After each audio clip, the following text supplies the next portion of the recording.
Hello everyone, good morning. இன்றைக்கி ஒரு சின்ன ட்ரிப் பிளான் பண்ணியிருக்கோம். எங்கள் ஊருக்கு பக்கத்துலேயே இருக்கக்கூடிய இடம். ஸோ நான் ஒரு வீடியோவில் ஷேர் பண்ணியிருப்பேன். காலையில் எழுந்திரிச்சு சீக்கிரமாக எல்லாம் சமைச்சிட்டு எடுத்துகிட்டு போகிற மாதிரி தான். பட் நான் எழுந்திரிச்சு வந்து பார்த்தா கிச்சனில் எங்கள் அம்மா தடபடலாம் எல்லாமே சமைச்சே முடிச்சிட்டாங்க, ஆல்மோஸ்ட் முடிச்சிட்டாங்க. Chicken gravy, white rice and 65 எல்லாமே. அண்ட் மார்னிங் பிரேக்ஃபாஸ்ட்டுக்கு இட்லி அண்ட் வேர்க்கடலை சட்னி. ஸோ எல்லாம் ரெடி பண்ணிட்டாங்க. அட்லீஸ்ட் நம்ம பேக்கிங்காவது பண்ணுவோன்னு சொல்லி குழந்தைகள் எல்லாத்தையும் குளிப்பாட்டிட்டு ரெஃப்ரெஷ் பண்ணிவிட்டு நான் கொஞ்சம் பேக்கிங் பண்ணிகிட்டு இருந்தேன். ரைஸ் எல்லாம் எடுத்து வச்சாச்சு, சிக்கன் கிரேவியும் ஒரு பாக்ஸில் எடுத்து வச்சாச்சு. ஸோ ஃப்ரை பண்ணி வச்சுருக்க சிக்கன் பீசஸும் எல்லாம் ஒரு பாக்ஸில் எடுத்து வச்சாச்சு. தயிர் எல்லாமே ரெடி. ஸோ இது மட்டும்தான் நாங்கள் லஞ்சுக்கு எடுத்துகிட்டு போகிறோம். பேக்கிங் பண்ணிக்கிட்டு இருக்கப்போ எனக்கு பழைய விஷயங்கள்லாம் ஞாபகம் வந்தது. ஆக்சுவலாக என்னோடய ஸ்கூலிங்ஸ் எல்லாமே நான் நார்த்தில் தான் பண்ணேன், நானும் என் தம்பியும் சரி. பட் இயர்லி ஒன்ஸ் வந்து ஒரு 1.5 மாதம் எங்களுக்கு சாலிடாக லீவ் கிடைக்கும்.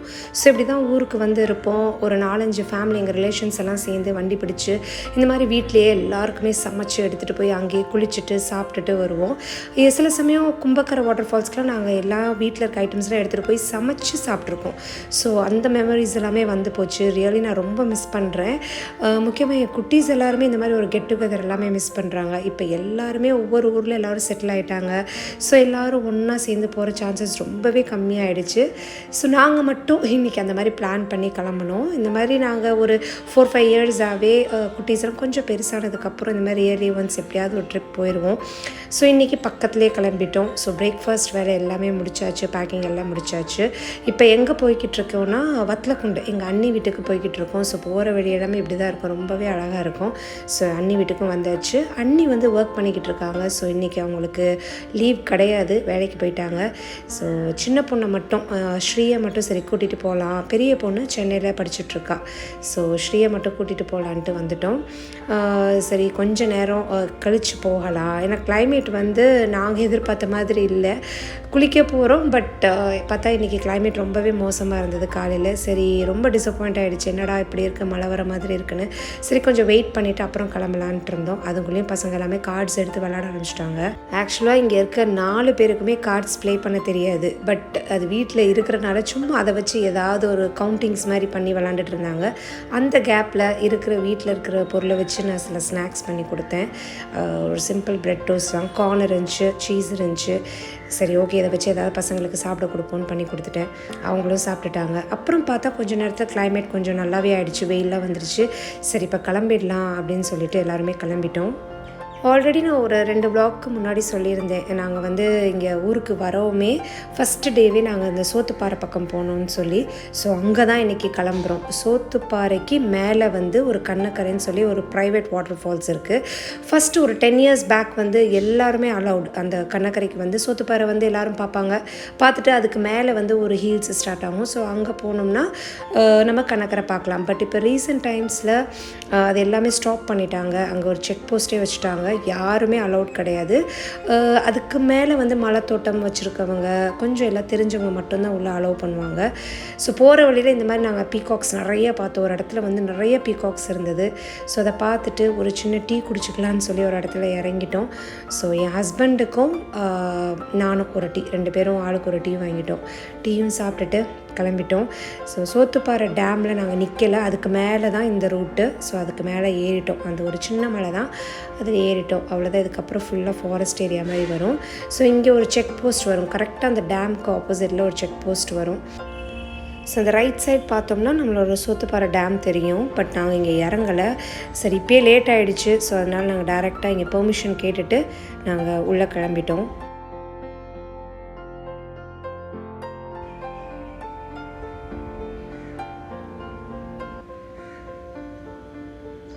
போகிற வழியில் உங்களுக்கு பார்த்தாலே தெரியும், யாருமே இருக்க மாட்டாங்க. இங்கே மேலே வந்து மலைத்தோட்டம் எல்லாமே இருக்குது, அதுக்கும் மேலே அகமலையெல்லாம் இருக்குது. ஸோ அங்கே ஒர்க்கர்ஸ் வந்து அங்கே ஒர்க் பண்ண போவாங்க. ஸோ ஜீப் மட்டும்தான் வரும் போகும், மற்றபடி வேறு யாருமே இங்கே அலோட் கிடையாது. கொஞ்சம் தெரிஞ்சவங்க வேணால் இங்கே 1 or 2 மெம்பர்ஸ் வேணால் அலோவ் பண்ணுவாங்க. ஸோ போகிற வழியில் அதே போல் நாங்கள் நிறைய மயில் பார்த்தோம், காட்டுக்கோழி பார்த்தோம், காட்டு சேவல் பார்த்தோம். சிலதெல்லாம் என்னால் எடுக்க முடியல. இது வந்து காட்டுக்கோழின்னு சொன்னார். எனக்கு ஆக்சுவலாக இது டிஃப்ரென்ஷியேட் பண்ண தெரியாது, என் ஹஸ்பண்ட் தான் அதெல்லாம் சொன்னார்.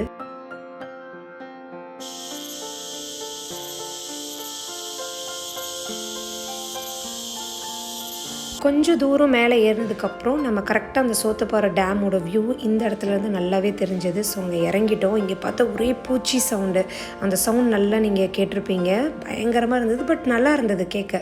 ஸோ அங்கே கொஞ்சம் நேரம் மட்டும் இருந்துட்டு அந்த வியூ மட்டும் பார்த்துட்டு அகெயின் கிளம்பிட்டோம். ஸோ ரொம்ப பக்கத்துலேயே நெருங்கிட்டோம், கண்ணக்கரை கிட்ட வந்துட்டோம். இங்கே வந்து ஆக்சுவலாக நாங்கள் எல்லாம் குளிச்சுட்டு சாப்பிடலான்னு சொல்லி இறங்குனா ஃபுல்லாக தண்ணி, அதிகமாக மழை பெஞ்சனால வாட்டர் ஃப்ளோ வந்து அதிகமாகவே இருந்தது. அது எங்களுக்கு மேலே இருந்தே நாங்கள் பார்த்துட்டோம். ஸோ எங்கள் லக்கேஜஸ் எதுவுமே இறக்கலை, எந்த பேக்கும் கொண்டு வரல, ஜஸ்ட்டு கீழே போய் எப்படி இருக்குதுன்னு பார்க்கலான்னு சொல்லி இறங்கிட்டுருக்கோம். இந்த பாதை வந்து இப்படி தான் இருக்கும். ஸோ பார்த்து ரொம்ப கேர்ஃபுல்லாக தான் போகணும். கீழே இறங்கி பார்த்தா பயங்கர ஃபோர்ஸில் தண்ணி போயிட்டு இருந்துச்சு. ஸோ இங்கே குளிக்கிறது வந்து இப்போதைக்கு சேஃப் கிடையாதுன்னு என் ஹஸ்பண்ட் சொல்லிட்டார். ஏன்னா குட்டீஸ் எல்லாம் வச்சுருக்கோம், வேறு யாரும் எங்களோடையும் வரலை. ஸோ அகெயின் திடீர்னு ஒரு பெரிய வெள்ளம் மாதிரி வந்துருச்சுன்னா ரொம்ப டேஞ்சர்னு சொல்லி குழந்தைகளை இங்கே குளிக்க விடலை. ஜஸ்ட்டு பார்த்துட்டு கிளம்பிட்டோம். பட் பியூட்டிஃபுல்லான பிளேஸ். இங்கே வந்து ரொம்ப ப்ரைவசி. ஸோ இந்த இடத்துல நல்லாவே குளிச்சுட்டு நல்லா என்ஜாய் பண்ணிட்டு போகலாம். லாஸ்ட் இயர் இந்த இடத்துக்கு வந்தப்போ நாங்கள் எல்லாருமே ஒரு 2 to 3 hours இங்கே ஸ்பெண்ட் பண்ணிவிட்டு இந்த பாறை மேலே தான் எல்லாம் சாப்பாடெல்லாம் முடிச்சுட்டு கிளம்பணும். ஸோ ரொம்ப என்ஜாய் பண்ணோம். பட் இந்த டைம் வந்து கொஞ்சம் அதிகமாகவே மழை பெஞ்சனால கொஞ்சம் தண்ணீர் ஃப்ளோ ஜாஸ்தி ஆகிடுச்சு. லாஸ்ட் வீக் வந்தப்போ மழையே இல்லைன்னு சொல்லி ரிட்டர்ன் போயிட்டோம். இந்த தடவை பார்த்தா அதிகமாக மழை பெஞ்சனால வாட்டர் ஃப்ளோ அதிகமாகிடுச்சு. சரி கொஞ்சம் நேரம் மட்டும் இந்த இடத்துல ஸ்பெண்ட் பண்ணிவிட்டு இதுக்கு பக்கத்துலேயே ஒரு சின்ன சின்ன தண்ணி போகிற இடம் இருக்குது, ஒரு வாட்டர் ஃபால்ஸ் மாதிரி.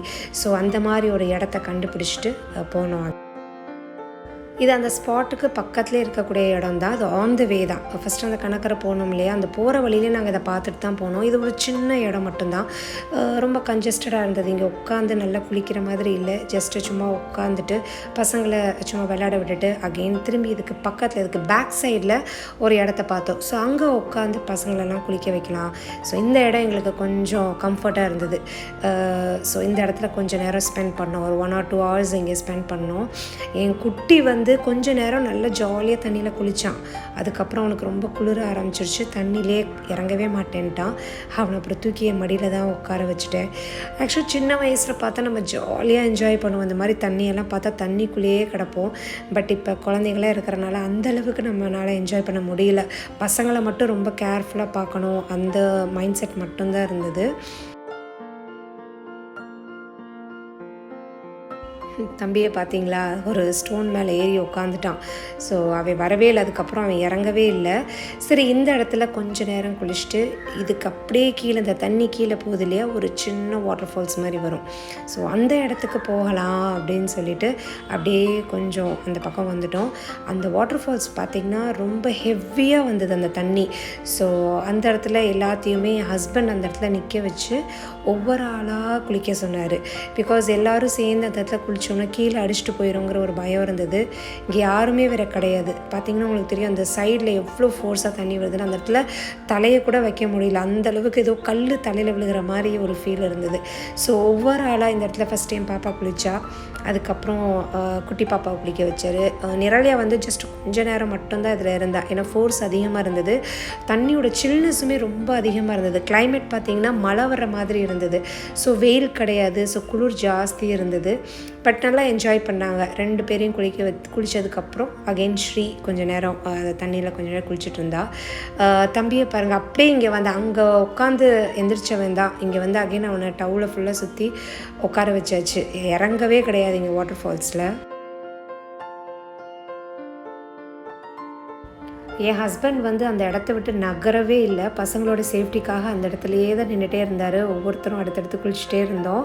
நான் வந்து என் குட்டியை பார்த்துட்டு பக்கத்துலேயே உட்காந்துருந்தேன். நான் என்னால் போகவே முடியல. அப்புறம் என் ஹஸ்பண்ட் தான் லாஸ்ட்டாக கொஞ்சம் நேரம் மட்டும் வந்துட்டு குளிச்சுட்டு போ அப்படின்னாரு. சரின்னு சொல்லி ஒரு 5 நிமிஷம் மட்டும்தான் அந்த ஃபால்ஸில் இருந்தேன். அவ்வளோ குளிரிடுச்சு.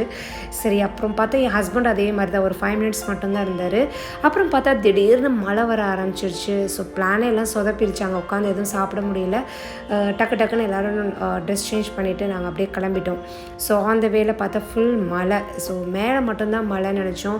சரி சாப்பாடெலாம் கொண்டு வந்தது வேஸ்ட்டு, நீ வீட்டுக்கு தான் போகணுன்னு நினச்சோம். பார்த்தா கரெக்டாக அந்த டேம் கிட்ட வர்றோம், மழையே கிடையாது. ஸோ மேலே மட்டும்தான் மழை இருந்திருக்கு. இதுதான் அந்த சோத்துப்பாறை டேம். ஸோ இப்போயுமே நாங்கள் இறங்கலை. ஸோ அப்படியே நாங்கள் கிளம்பிட்டோம். இப்போ தர இறங்கிட்டோம். ஸோ இதுதான் சோத்துப்பாறை டேமோட மெயின் என்ட்ரன்ஸு. நான் ஆல்ரெடி வீடியோவில் சொல்லியிருப்பேன், சோத்துப்பாறை டேம் போகிற வழி எல்லாமே மாந்தோப்பாக இருக்கும்னு. ஸோ அந்த வியூ தான் இது. இந்த வருஷம் காப்பே கிடையாது. உங்களுக்கு பார்த்தாலே தெரியும், எந்த மாமரத்துலேயுமே மாங்காய் கிடையாது. பட் லாஸ்ட் இயர் அப்படி கிடையாது. அப்படியே கொப்பு கொப்பாக தொங்கும். எங்களுக்கு பறிக்கணும் போல் இருக்கும். பட் காவலுக்கு ஆள் இருப்பாங்க, இந்த மாதிரி பறிக்க முடியாது. சரி, மத்தியானம் எங்கே சாப்பிடலாம், மழை இல்லையே, ஏதாவது தோப்பில் போய் சாப்பிட்லான்னு பார்த்துட்டு இருந்தோம். இந்த ஸ்பாட்டுக்கு நாங்கள் ஆல்ரெடி வந்திருக்கோம். லாக்டவுன் டைமில் வந்து நம்ம எங்கேயும் வெளியே போக முடியாது. ஸோ அப்படி இருக்கிற டயத்தில் நாங்கள் இந்த மாதிரி சோத்துப்பாறை டேமுக்கு வருவோம். ஏதாவது தோப்பில் இந்த மாதிரி சாப்பாடெல்லாம் கொண்டு வந்து சாப்பிட்டுட்டு போவோம். ஸோ அது ஞாபகம் வந்தது. ஸோ அந்த மாதிரி தான் டேமை விட்டு வெளியே வர்ற இடத்துல ரைட் சைடில் ஒரு ரோட் கட் ஆகும். ஸோ அந்த சைடு வந்துட்டு இந்த ஸ்பாட் தான் நாங்கள் எப்போயுமே வருவோம். ஸோ அதே இடத்துக்கு வந்தோம். இங்கே எல்லாம் நல்லா பெட்ஷீட்லாம் விரிச்சிட்டு நாங்கள் சமைச்சு கொண்டு வந்த சாப்பாடு ஃபுல்லாக நல்லா திருப்தியாக சாப்பிட்டோம். மழை இல்லாதனால நாங்கள் தப்பிச்சோம் கீழே. ஸோ எல்லாம் பையன் வந்து மக்கர் பண்ணிகிட்டு இருந்தான். அவன் இலையை பார்த்தாலே தெரியும், குழம்பு இருக்காது, தயிர் இருக்காது, எதுவுமே அவன் சாப்பிட மாட்டான். நெய் மட்டும் விட்டு சிக்கன் மட்டும் வச்சு சாப்பிட்டுட்டு இருந்தான். அதுலேயுமே அவன் சாப்பிட மாட்டேன்னு சொல்லி அடம்பிடிச்சிட்டு இருந்தான். லேடிஸ்க்கு எங்கே போனாலும் வேலை தான். வீட்லினாலும் வேலை, வெளியினாலும் வேலைங்கிற மாதிரி தான் இருக்கும். காலையில் என்னமோ நான் தப்பிச்சிட்டேன், அம்மா சமைச்சு கொடுத்துட்டாங்க. பட் அதுக்கப்புறம் வெளியே வந்ததுக்கப்புறம் பசங்களெல்லாம் அவங்கள டேக் கேர் பண்ணிவிட்டு ட்ரெஸ் சேஞ்ச்லாம் பண்ணி விட்டுட்டு அகெயின் இங்கே சாப்பிட்றதுக்கெல்லாம் விரிச்செல்லாம் எடுத்து வச்சு சாப்பிட்டுட்டு பக்கத்துலேயே ஒரு ஓடை இருந்தது. ஸோ அங்கேயே இந்த எல்லா வெசல்ஸ் எல்லாம் வாஷ் பண்ணிவிட்டு எடுத்து வைக்கிறது, இந்த மாதிரி வேலையே தான் இருந்தது. எனக்கு கொஞ்சம் என்ஜாய் பண்ணுறதெல்லாம் கொஞ்சம் கம்மி தான் வச்சுக்கோங்க. பட் பசங்க நல்லா என்ஜாய் பண்ணாங்க.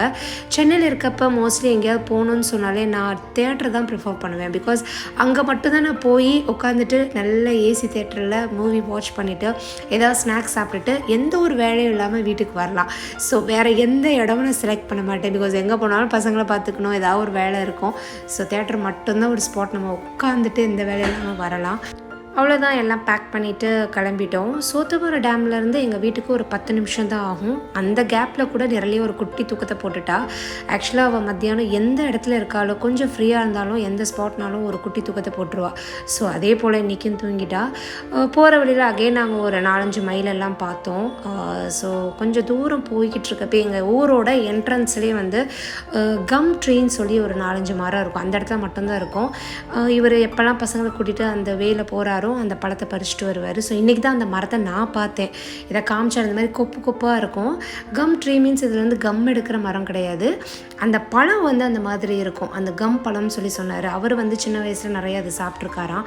ஸோ இது வந்து அவ்வளோ தித்திப்பாக இருக்கும். பழம் வந்து ஆரஞ்சு கலரில் இருக்கும். பழம் ஆனதுக்கப்புறம் நல்ல ரெட்டிஷ் ஆரஞ்சில் இருக்கும். ஸோ உள்ளே வந்து ஒரு பிசு பிசுன்னு தான் இருக்கும். கம் மாதிரியே தான் இருக்கும் எக்ஸாக்டாக. பட் அவ்வளோ ஸ்வீட்டாக இருக்கும். ஸோ அது பசங்களுக்கு எல்லாத்துக்குமே பறித்து கொடுத்தாரு. பசங்களுமே அந்த பழத்தை ரொம்பவே விரும்பி சாப்பிட்டாங்க. ரொம்ப ஸ்வீட்டாக இருந்ததுனாலே என்னமோ சரி, தம்பி எல்லா விஷயத்துலையும் ரொம்ப மக்கர் பண்ணுவான் சாப்பிட்றதில்ல. சரி, இவன் சாப்பிட்றானா என்னன்னு பார்ப்போம்னு சொல்லி டெஸ்ட் பண்ணி கொடுத்தோம். அதை பார்த்தாலே தெரியும் பாருங்களேன், எவ்வளோ பிசு பிசுன்னு இருக்குது. ஜெல்லி டைப்பில் தான் இருந்தது. உள்ளே ஒரு குட்டி சீடு. சரி, வாயில் வச்சு விட்டால் ஃபஸ்ட்டு வாயில் வச்சுட்டான், சாப்பிட்டான், நல்லாயிருக்குன்னு சொன்னான். அது பார்த்தாலே தெரியும் எப்படி இருக்குன்னு. ஸோ ஃபஸ்ட்டு சாப்பிட்டான். கொஞ்சம் நேரம் கழித்து அதை துப்பி அவன் ஃபுல்லாக மவுத் வாஷ் பண்ண ஆரம்பிச்சிட்டான். அவனுக்கு அது செட் ஆகலை. ஸ்வீட்டாக இருந்தாலும் அந்த ஒரு பிசு பிசுன்னு இருக்கிறதுனால அவன் சாப்பிடல. பட் நாங்கள் எல்லாருமே நல்லா என்ஜாய் பண்ணி சாப்பிட்டோம். கொஞ்சம் பழம், இது ஆக்சுவலாக ரொம்ப பழம் இல்லை, பழமாக இருந்தால் நல்லா ரெட்டிஷாக இருக்கும். இது கொஞ்சம் லைட்டாக தான் ஸ்வீட்னஸ் இருந்துச்சு, ரொம்ப ஸ்வீட் இல்லை. சரின்னு கொஞ்சத்தை மட்டும் வீட்டுக்கு எடுத்துகிட்டு போயிட்டோம். அவ்வளோதான், கிளம்பியாச்சு. இன்றைக்கி ஒரு சின்ன ட்ரிப் முடிச்சாச்சு. ஸோ எங்கள் ஊரோட என்ட்ரன்ஸ் தான் இது. ரைட் சைடில் பார்த்தீங்கன்னா ஃபுல்லாக வாழைத்தோப்பாக இருக்கும். எக்ஸாக்ட் லெஃப்ட் சைடு வந்து எங்கள் ஊரோட பெரிய கோயில், சுப்பிரமணியன் கோயில்னு சொல்லுவாங்க, முருகனோட கோயில். பிதாமகன் படத்துல எல்லாம் இந்த கோயிலை காமிச்சிருப்பாங்க. நம்ம சிம்ரன் வந்து அந்த படத்தில் full dance, Simran and Suriya dance பண்ணியிருப்பாங்க இல்லையா. ஸோ இந்த கோயிலுக்குள்ளே தான் அதை எடுத்திருப்பாங்க. சைடில் ஒரு எம்டி ஸ்பேஸ் இருக்கும், அங்கே தான் எடுத்திருப்பாங்க. ரீசெண்ட் டைம்ஸில் இருக்க கும்பாபிஷேகம் நடந்தது. முக்கியமான விசேஷங்கள், கல்யாணங்கள்லாம் இந்த கோயிலில் தான் நடக்கும். ஸோ ஊருக்கு வர்றப்பெல்லாம் இந்த கோயிலுக்கு நான் போகாமல் வரவே மாட்டேன். ஸோ நெக்ஸ்ட் vlogல கண்டிப்பாக இந்த கோயிலோட வீடியோ நான் போடுறேன். ஸோ அவ்வளோதான். இவ்வளோ நேரம் நீங்கள் பார்த்ததுக்கு ரொம்ப நன்றி. மீண்டும் இன்னொரு vlogல சந்திக்கிறேன். தேங்க்யூ.